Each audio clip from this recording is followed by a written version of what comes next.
오늘 하나님의 말씀은 야고보서 1장 1절에서 4절까지 짧은 성구이므로 우리가 다 같이 한 목소리로 봉독을 하도록 하겠습니다. 시작. 하나님과 주 예수 그리스도의 종 야고보는 흩어져 있는 12지파에게 문안하노라. 내 형제들아, 너희가 여러 가지 시험을 만나거든 온전히 기쁘게 여기라. 이는 너희 믿음의 시련이 인내를 만들어내는 줄 너희가 아미라. 인내를 온전히 이루라. 이는 너희로 온전하고 구비하여 조금도 부족함이 없게 하려 함이라. 아멘. 오늘은 믿음의 시련과 인내라고 하는 제목하에서 같이 은혜를 나누기를 원합니다. 야고보서는 말이죠, 어떤 특정한 지역이나 특정한 대상을 상대로 해가지고 보낸 서신이 아닙니다. 일반적인 서신 중에 하나임을 반영해가지고 공동의라고 하는 그런 말을 덧붙여가지고 야고보의 공동서신이다 라고 이렇게 불려집니다. The General Epistle of James라고 이렇게 영어로는 불려지고 있습니다. 한국 개역 성경에서는 야고보서를 갖다가 본서의 제목으로 삼고 있습니다. 이 야고보서의 저자는 1장 1절에 보면 하나님과 예수 그리스도의 종 야고보다라고 이렇게 분명히 밝혀져요. 그런데 말이죠, 야고보라고 하는 이 이름은 예수님 당시에 여러 사람이 야고보가 있었어요. 그래서 이 사람이 누군가? 대부분의 신학자들 그리고 또 기독교 역사에서 예수님의 형제 야고보다라고 이렇게 이야기를 합니다. 왜냐하면 이 예수님의 형제 야고보는 예수님이 살아있을 당시에는 믿지를 않았었어요. 그러다가 예수님께서 십자가상에서 대속의 죽으심을 당하셨다가 성경대로 3일 만에 부활하시니까 이 사람이 개종을 해가지고 예수님을 믿게 됐어요. 그러다가 초대 교회의 감독으로서 또 이렇게 활동을 하기도 하고, 또 초대 교회 당시에는 베드로와 요한과 함께 교회의 기둥과 같은 중요한 역할을 했기 때문에 예수님의 형제 야고보가 야고보서를 기록했다라고 이렇게 이야기를 하는 것입니다. 이 야고보서의 말이죠, 집필하게 된 동기는 가혹한 핍박에 직면해가지고 신앙적으로 매우 피폐한 상태에 있을 뿐만 아니라 믿음으로 구원을 받는다는 그런 교리를 오해해가지고 믿음만 자꾸 강조를 해가지고 실천적인 신앙생활을 등한시했던 디아스포라 지역에 있는 유대인 질신 성도들에게 고난을 인내로서 극복하고 격려하기 위해서 실천적인 신앙을 촉구하는 믿음의 증거로서 행함을 강조하기 위해 가지고 주후 46년에서 49년 사이에 기록이 되었다라고 이렇게 볼 수가 있습니다. 야고보서의 내용 전개를 보면 신앙의 실천적인 면을 강한 어투로 교훈처럼 기록을 하고 있기 때문에 신약의 잠언이다, 신약의 아모스다라고 이렇게 불려지기도 합니다. 이러한 본서는 말이죠, 사도 바울이 로마서에서 강조하는 이신덕이 믿음으로 의롭게 된다는 사상과 정면으로 대치가 되고 있는 이 행덕이 행함으로 인해 가지고 의롭게 된다는 것을 강조하는 것처럼 보입니다. 그런데 사실은 그렇지 않습니다. 본서는 믿음으로 얻는 구원의 교리를 부정하는 것이 아니라 참된 믿음에 반드시 뒤따라야 하는 행위를 강조함으로써 성도들이 믿음과 행함에 균형 잡힌 그러한 신앙을 갖도록 하기 위해서 이 야고보서를 기록했다라고 볼 수가 있습니다. 신앙생활 하는 성도들에게 부딪히는 문제 중에 가장 많은 것이 뭡니까? 시험과 시련의 문제다라고 이렇게 볼 수가 있습니다. 이러한 문제들은 실제로 믿음의 성도들을 어렵게 만들어요. 괴롭히는 거예요. 고통스럽게 만들어요. 때로는 나약하고 무기력하게 만드는 것이죠. 그래서 야고보서는 시험과 시련 가운데서의 인내와 보다 성숙한 신앙생활을 위한 실천적인 신앙의 중요성에 대해서 강조를 하고 있습니다. 그래서 오늘 이 본문에서는 우리의 인생 여정에서 만나는 시험과 한난과 같은 외적인 시련이 닥쳤을 때에 어떻게 대처해야 하는가에 대해서 말씀을 하고 있습니다. 그래서 오늘 본문의 첫 번째 파트에서는 고대 서신의 형식을 따라가지고 문안 인사를 하는 내용이 1절에 담겨 있습니다. 여기 보니까 하나님과 주 예수 그리스도의 종 야고보는 흩어져 있는 12지파에게 문안하노라 라고 이렇게 이야기합니다.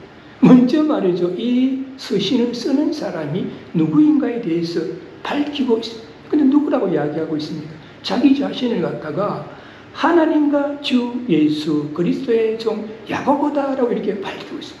그런데 예수님 당시에는요, 야고보라고 하는 이름을 가진 사람이 많이 있었습니다. 세베대의 아들 야고보가 있었고, 알페오의 아들 야고보가 있었고, 유다의 부친 야고보가 있었고, 작은 야고보가 있었고, 그리고 예수님의 형제 야고보가 있습니다. 그러나 기독교사에서 예수님의 형제 야고보가 기록을 했다라고 우리는 보고 있습니다.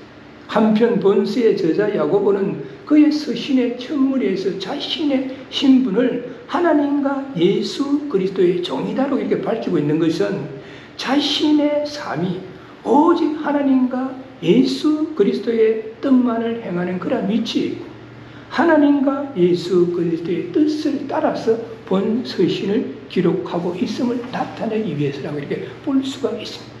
그리고 또한 이 서신을 받을 대상자를 어떻게 이야기하고 있습니까? 흩어져 있는 12지파라고 이렇게 말씀하고 있습니다. 흩어져 있는 12지파라고 하는 것은 팔레스틴을 지역을 제외한 세계 각지에 흩어져 있던 디아스포라 유대인들을 말합니다. 그 당시에는 로마 지역을 갖다가 이렇게 세계라고 말했으니까요. 그 지역에 흩어져 있는 12지파에게 보낸다. 왜 그랬겠습니까?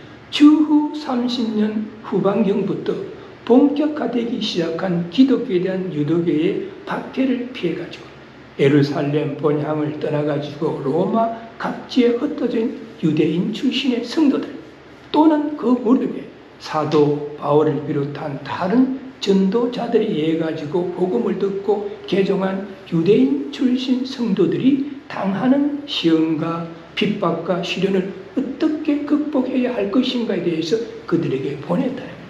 그러면 그들이 당한 시험을 어떻게 해야 될 것인가? 시험을 만났을 때 성도의 자세에 대해서 2절에서 4절 전반절에 말씀하고 있습니다. 믿음의 성도들이 시험을 만났을 때는 시험을 긍정적으로 받아들여야 된다라고 2절에서 말씀하고 있습니다. 이게 보니까 내 형제들아 너희가 여러 가지 시험을 만나거든 온전히 기쁘게 여기라 라고 말씀하고 있습니다. 우리의 삶의 여정에서 만나는 여러 가지 시험, 즉 복잡하고 다양한 시험을 만나더라도 썩내지 말고 불평하지 말고 시험에 들지 말고 오히려 기뻐해라 라고 이야기를 하고 있습니다. 여기서 시험이라고 하는 것은 헬라어 원어의 뜻은 예기치 못한 고난을 의미하는 것입니다.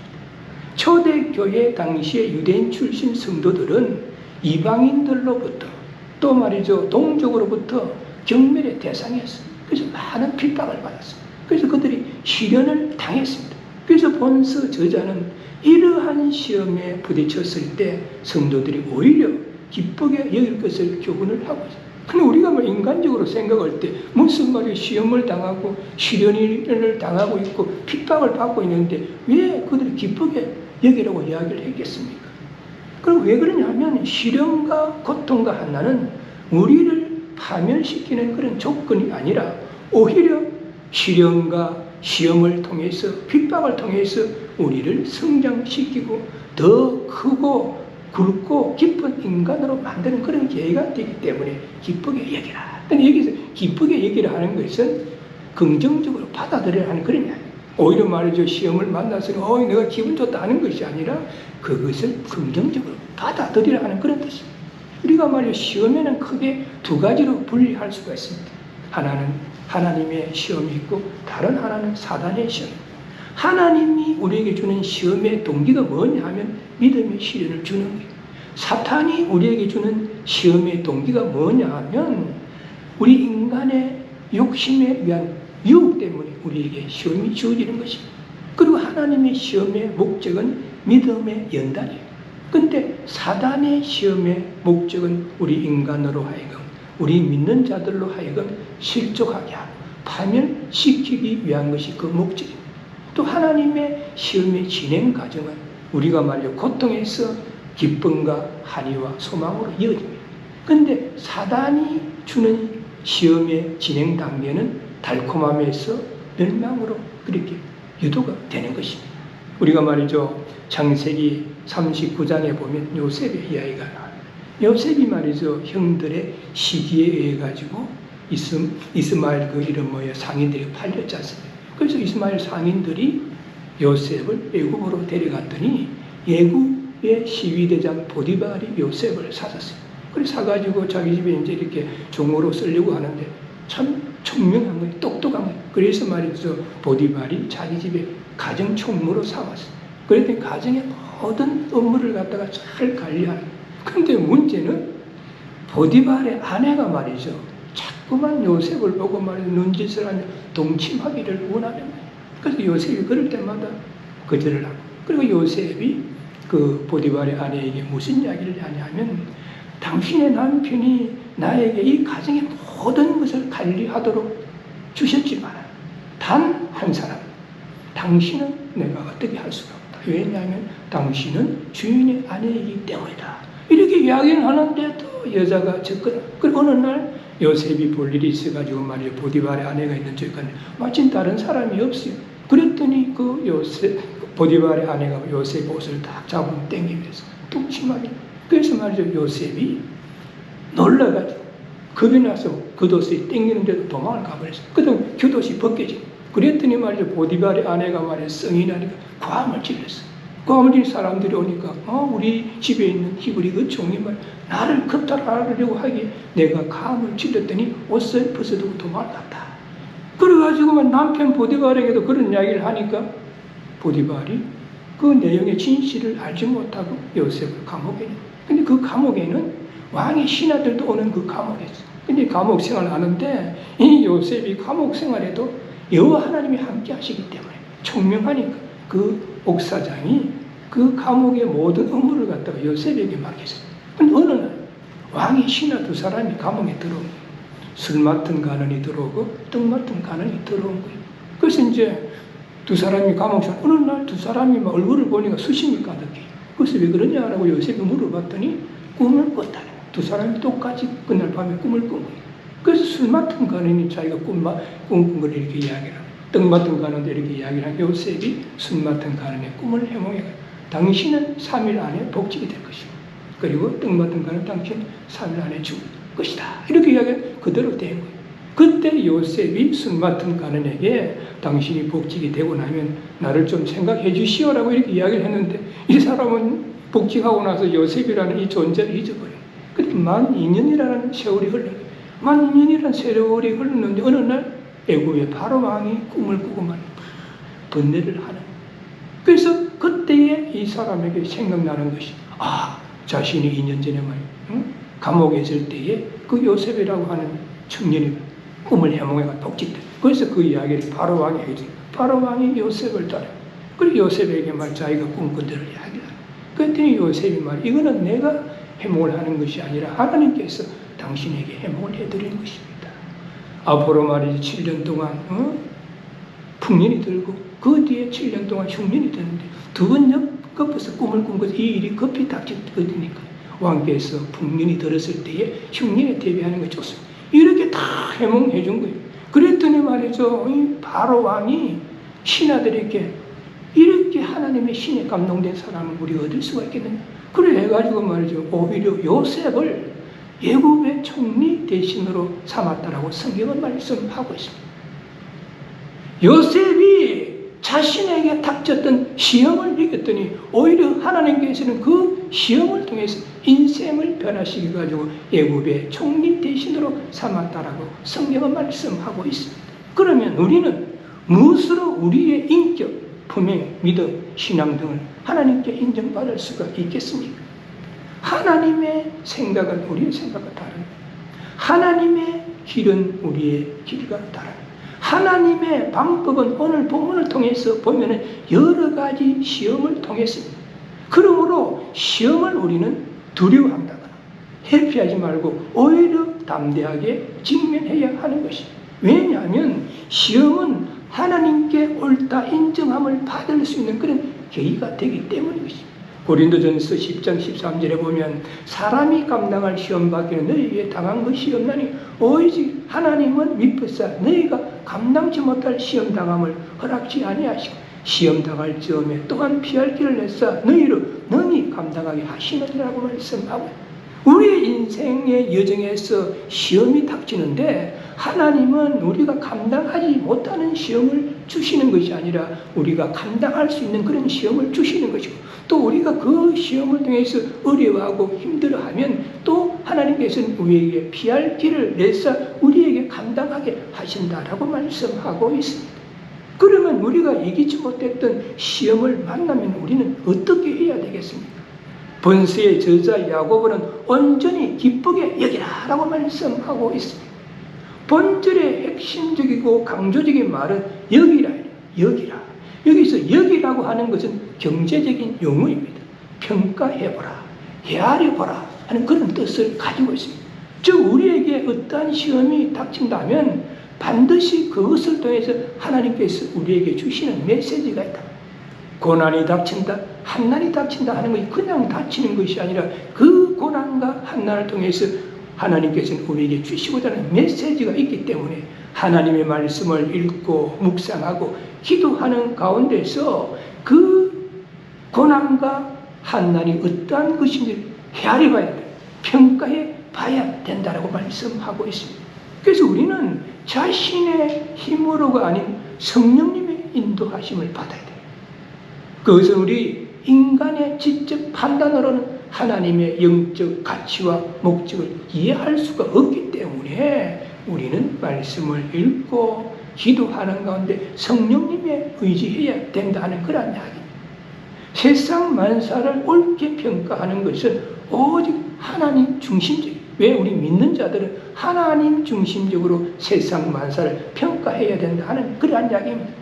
하나님 중심으로 생각하고 행하는 자라야 시험을 온전히 기쁘게 여길 수 있어요. 세상 믿지 않는 사람들에게 말이지 고난과 한난이 닥치는데 기쁘게 여겨라, 누구 약 올리나 이렇게 이야기할 수 있지 않겠습니까? 하나님 중심적으로 사는 사람은 시험과 한난을 기쁘게 받아들일 수 있어야 된다 하는 그런 이야기입니다.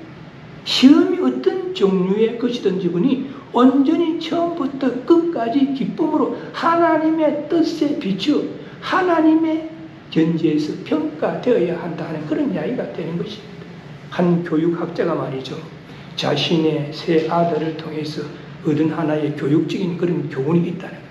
세 아들을 두었는데 아들들이 아가장 기어갈 때 자신이 경험해요. 첫째 아들은 아장아장 기어갈 때 앞에 말이죠, 어떤 장애물이 있으니까 기어가다가 가지 못하고 주저앉아가지고 울더라는 거예요. 근데 둘째 아들은 나와가지고 길을 보니까 아장아장 그 앞에 장애물이 있으니까 그것을 피해가지고 싹 돌아서 가더라. 근데 셋째 아들을 낳았는데 이 아들은 장애물이 있으니까 그 장애물을 확 밀쳐버리고 그냥 가더라는 거예요. 여기서 볼 때 셋째 아이가 가장 적극적이었는데 어째서 이 아이는 장애물을 밀어 젖히고 전진하는 그러한 태도를 보였는가? 교육학자들이 분석을 해봐. 왜 그 아이는 그렇게 할 수 있는가? 두 가지를 얻었다는 거예요. 첫째는 무엇이 진로를 가로막아 기분 나쁘다 하는 어떤 투정심을 가지고 확 밀고 갔다고 분석해요. 두 번째는 여기 재밌는 것이다 하고 호기심을 가지고 도전을 했다는 것입니다. 즉 셋째 아이는 장애물을 장난감으로 삼았고 또 앞에 놓이는 어려움을 갖다가 자기는 장난으로 기쁨으로 받아들였다는 것을 우리는 볼 수가 있습니다. 야고보가 시험을 만나거든 기쁘게 여기라고 한 그대로였다고 우리는 볼 수가 있습니다. 하나님께서는 말이죠, 감당치 못할 시험을 무조건 우리에게 인내하라고 요구하지는 않습니다. 어떤 사람이 말이죠, 교통사고로 인해 가지고 자녀가 죽었다. 얼마나 가슴 아프냐. 땅을 치고 통곡하고 내가 죽었으면 죽었는데 왜 내 자식이 죽었냐고 하죠. 근데 하나님은 우리에게 인간에게 망각이라는 걸 주셨어요. 세월이 흐르면 세월이 흐름 속에서 그 땅을 치고 통곡하고 죽고 싶었던 일들도 조금씩 사그러지는 것이고 그래서 살아가게 되는 거예요. 그 시험을 통해서 하나님께서는 우리에게 주시는 메시지가 있어요. 그 시험이 닥치는 것이 아니다 하는 걸. 그래서 시험 속에는 온전한 기쁨이 있는 것이고 순전한 기쁨이 있다라고 우리는 볼 수가 있습니다. 그래서 베드로는 베드로전서 1장 17절에서 너희 믿음의 시련이 불로 연단하여도 없어질 것보다 더 귀하다라고 말씀하고 있습니다. 어떤 금덩어리에 말이죠. 보면은 뭐 금강을 캐놨다면 금덩어리에 불순물이 묻어 있지 않습니까? 은덩어리도 불순물이 묻어 있어요. 근데 금덩어리에 묻어 있는 불순물, 은덩어리에 묻어 있는 불순물을 제거하는 건 불로 자꾸 이렇게 재련을 하면 불순물이 다 제거되고 순수한 금이 되고 순수한 은이 되는 것과 같이 우리에게도 어떤 고난이 닥치면 내의 인간적인 것이 사라지고 세상적인 것이 사라지고 제거되어 가지고 바르고 온전한 믿음의 소유자로 변화가 된다는 그런 이야기. 그래서 우리 기독교는 근심, 걱정, 슬픔과 괴로움을 갖다가 말이야 도피하는 것이 아니라 오히려 긍정적으로 받아들이고 대피하는 그런 종교다라고 우리는 볼 수가 있습니다. 죽음을 우리는 운명으로 보지 아니하고 죽음을 이기고 영생을 소유하는 종교가 기독교 종교다라고 이렇게 이야기할 수가 있는 것입니다. 삶의 여정에서 여러 가지 시험을 만났습니까? 시험을 온전히 기쁘게 받아들이고 그 시험 속에 담겨져 있는 하나님의 뜻을 바르게 평가하고 헤아려서 온전한 믿음의 소유자들이 될 수 있기를 주님의 이름으로 축원합니다. 그리고 성도의 자세의 두 번째는 시련이 인내를 만들어내도록 하라고 3절에서 말씀하고 있습니다. 이게 보니까 너의 믿음의 시련이 인내를 만들어내는 줄 너희가 아미라 라고 말씀하고 있습니다. 여기에서 핵심적인 말은 안다는 거예요. 믿음의 시련이 인내를 만들어내는 줄을 너희가 아미라. 어떻게 안다는 말입니까?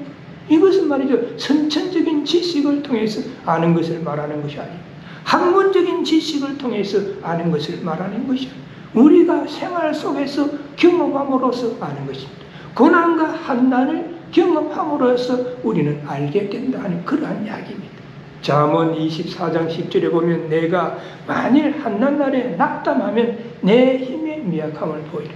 우리가 고난과 환난이 닥쳤을 때 말이야 낙심하고 좌절하면 내가 약한다는 것을 보이는 것밖에 안 된다라고 말씀하고 있습니다. 하나님은 어떤 분이십니까? 우리의 삶과 역사를 주관하시는 분이 하나님이십니다. 그렇다면 우리가 인내하는 시험은 우연히 온 것이 아니라는 사실을 우리는 알아야 됩니다. 하나님은 모든 시험과 시련 뒤편에 계시는 분이다라고 우리는 볼 수가 있습니다. 하나님은 우리가 버려야 할 것이 무엇인지 알고 계시고 우리가 지어야 할 것이 무엇인지 알고 계시고 우리의 연약함과 부족한 것을 미리 보시고 믿음의 시련 여부를 결정하신다라고 우리는 볼 수가 있습니다. 그래서 우리는 이 사실을 알므로 시련을 겸허하게 기쁘게 직면하고 받아들일 수 있는 믿음의 소유자가 되어야 된다 하는 그런 이야기. 그러면 우리는 시험을 통해서 무엇을 알 수가 있습니까?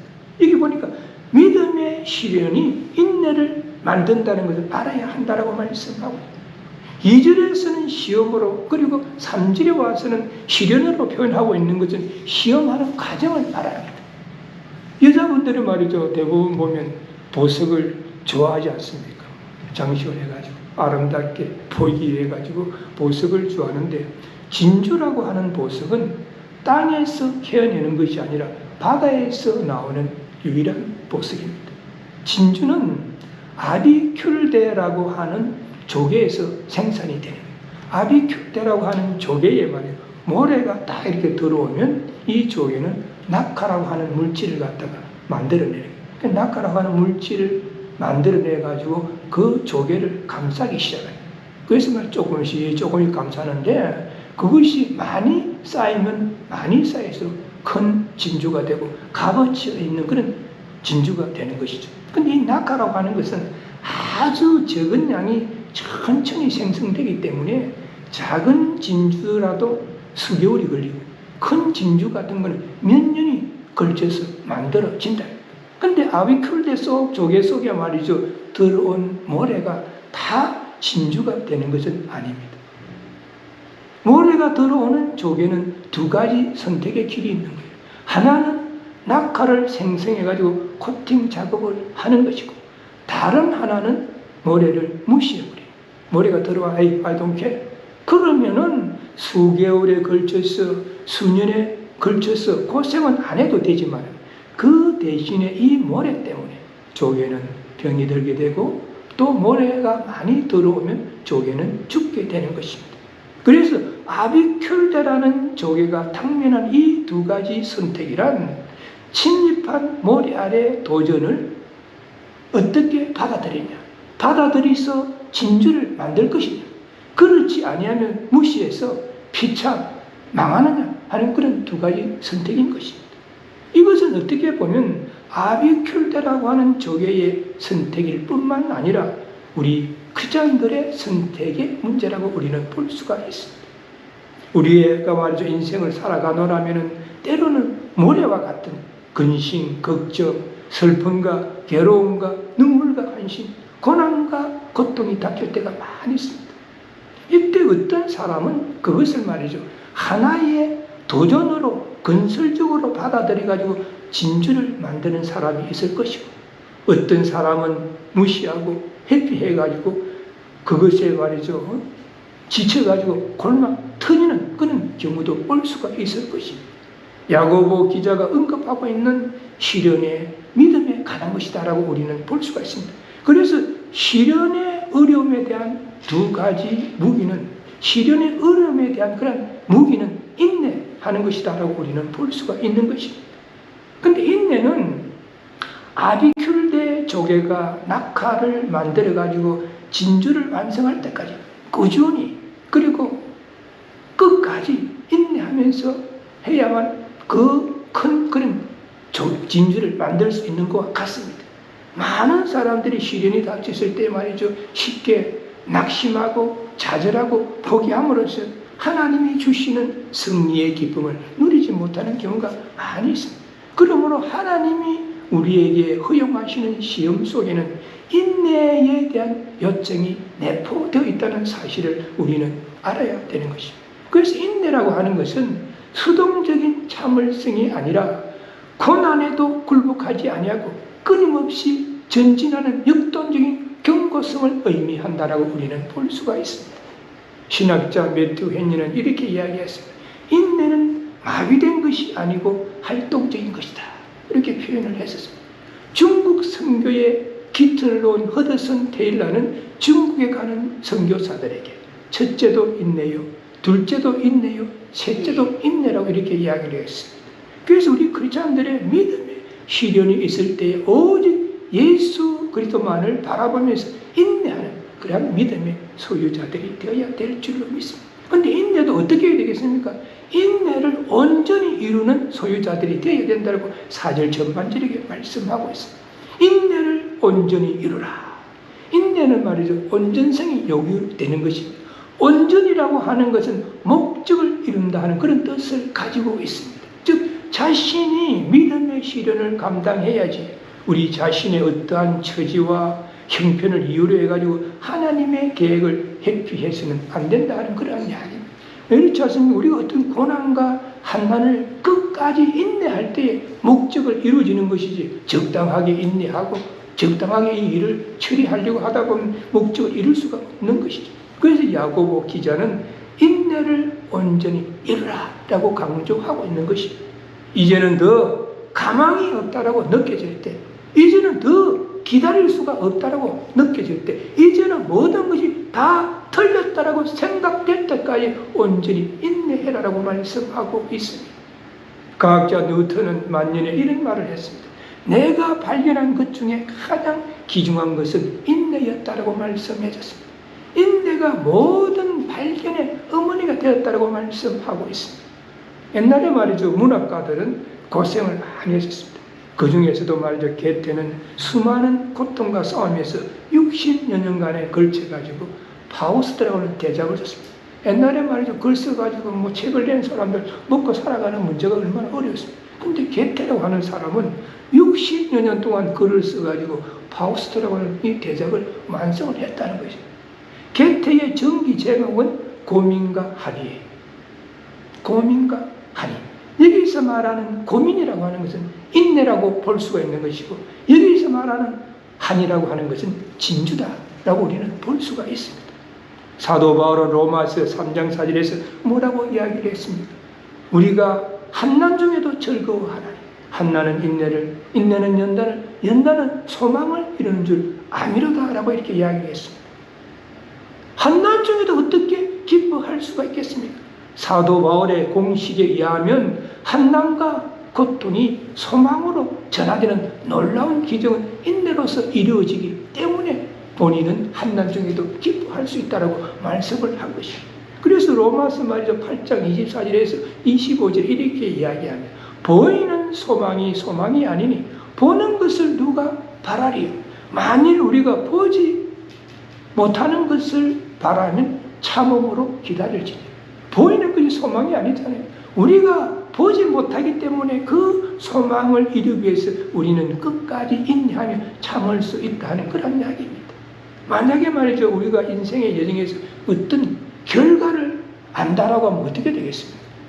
내가 말이죠, 어떤 사업을 하는데 사업을 내가 준비를 잘 해가지고 뭐 돈도 말이죠, 재정이 모자라가 사람이 빌리고 또 컴퓨터를 통해서 그 사업에 관한 여러 가지 정보도 얻고 사업을 시작하는데 많은 준비를 해서 시작했는데 그 사업이 6개월 뒤에 쫄딱 망한다.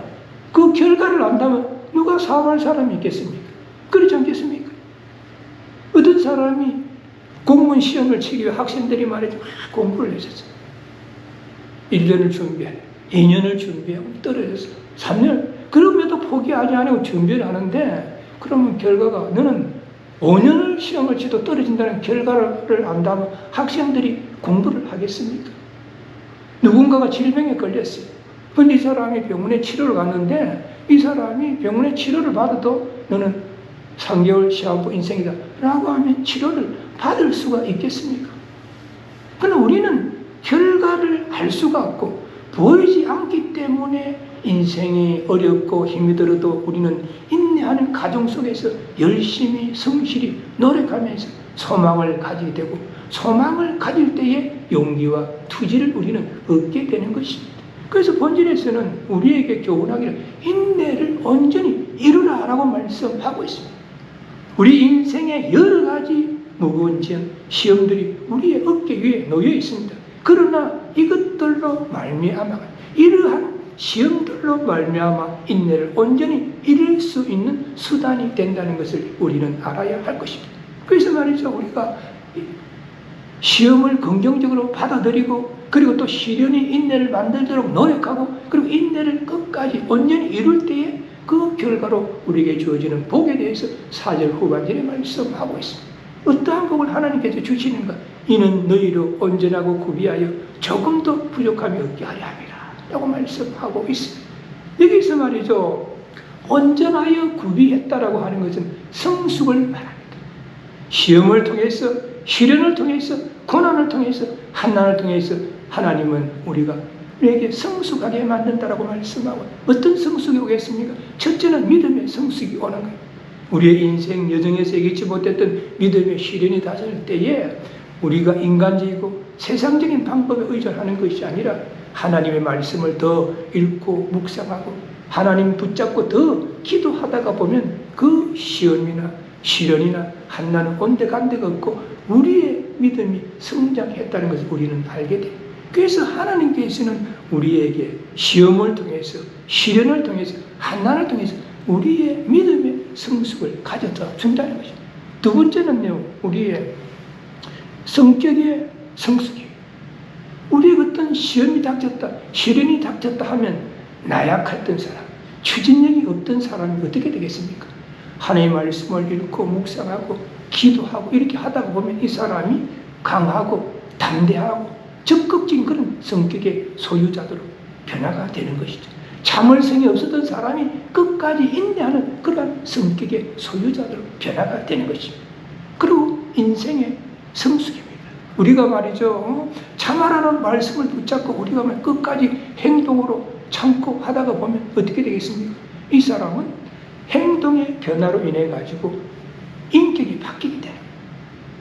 내가 말이죠, 적극적인 행동, 용기 있는 그런 행동, 끝까지 인내하는 그런 행동의 소유자들이 되다가 보면 자신의 인격이 바뀌게 됩니다.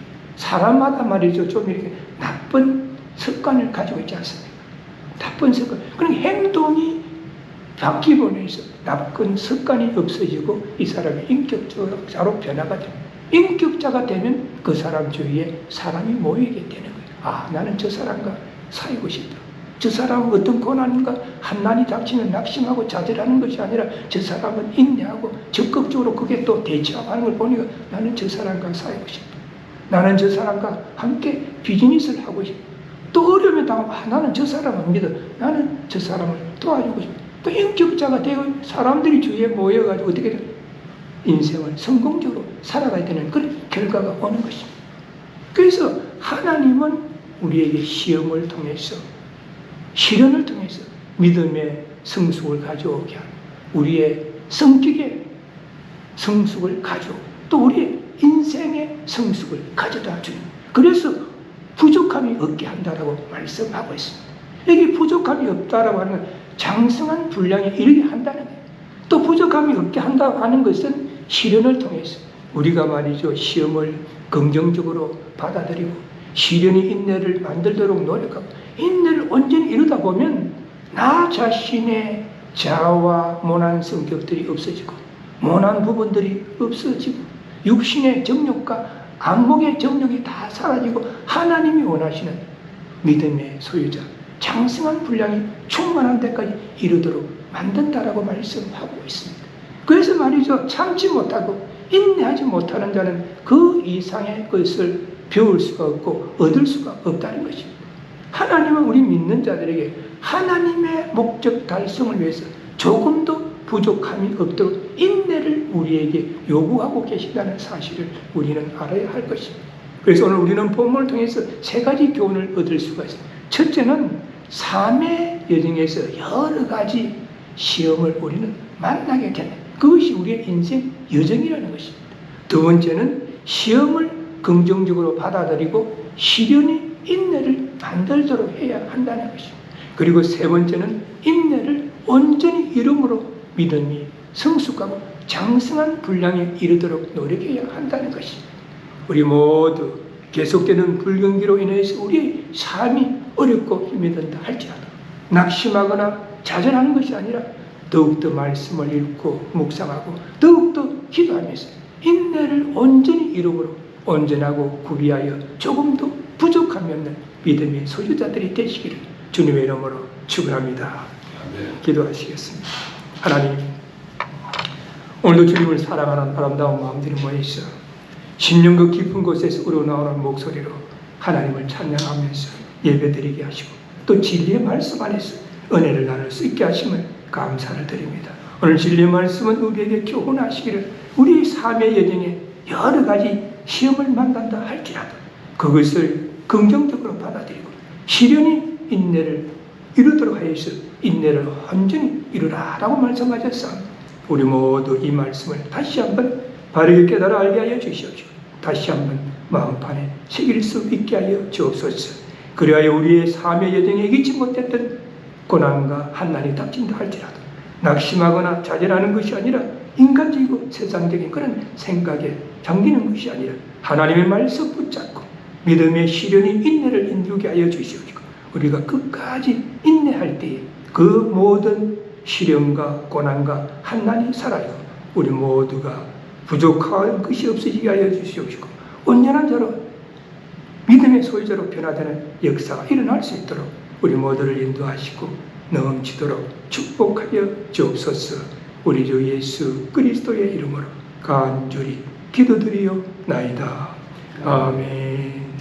지금은 우리 인생들을 구원하시기 위하여 하늘의 영광을 버리고 이 땅에 오셔서 수고하고 무거운 짐진 자들아 다 내게로 오라 내가 너희를 쉬게 하리라고 말씀하시면서 우리 인생들을 구원의 길로 인도하신 우리 주 예수 그리스도의 은혜와 독생자 예수 그리스도를 아끼지 아니하시고 이 땅에 보내주셨으니 우리 인생들을 구원하게 하신 하나님의 크신 사랑과 오늘도 우리들의 마음 가운데 내재하시고 감화 감동케 하시는 성령님의 역사하시니 우리의 삶의 여정에 여러 가지 시험을 만난다 할지라도 낙심하거나 좌절하는 것이 아니라 시련이 인내를 이루도록 하고 인내를 온전히 이루어서 하나님이 예비하신 복을 듬뿍 받아 누리기를 소원하는 이 자리에 머리 숙인 모든 분들과 그 가정과 삶의 현장 위에 지금으로부터 영원까지 함께할지어다. 아멘.